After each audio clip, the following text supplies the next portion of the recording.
This shropictúr is timpiste sa choláiste saoirg. Pictúr a hain. Sa pictúr seo tá trúr búchail, Seán, Pól agus Owen tí cuasa gaeilge a chosú sa Ghaeltacht.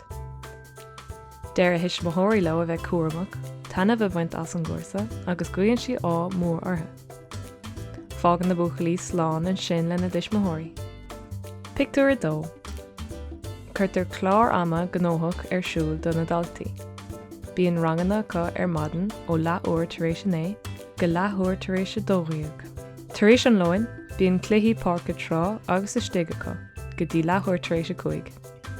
Ina dhéag sin, fill na daltaí a dithe lóistín le haig den éir. San nithe, a grétar céilí nó seotalanna. Faoi dhearra gléitar an rollas na tithe ag leathúir tar éis de. Pictúr a trí. Le linn cluiche pelle an trá gur tíonn Seán a chos go donna.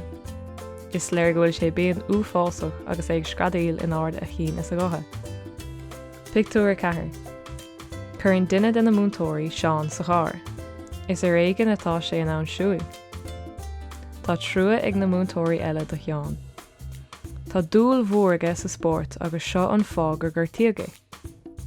Íonn siad an múntóir gléocha chur ortha ón ospidéal atá 50,000 ón go láiste. Pictúr a 5.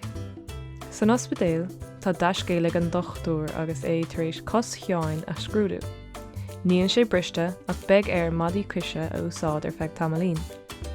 Ba cheart go mbeadh biseach i gceann seachtaine. Gléann an múntóir bháthar cheáin chun chur suaimhneas. Pictúr a 6. Ag fiche tar éis de fillann Seán an gláiste agus tá céilí faoi lán seoil. Dar nóig ní féidir leis páirteach lecha sa spórt agus sprí, ach chur an gach duine fáilte chríúil ribhe.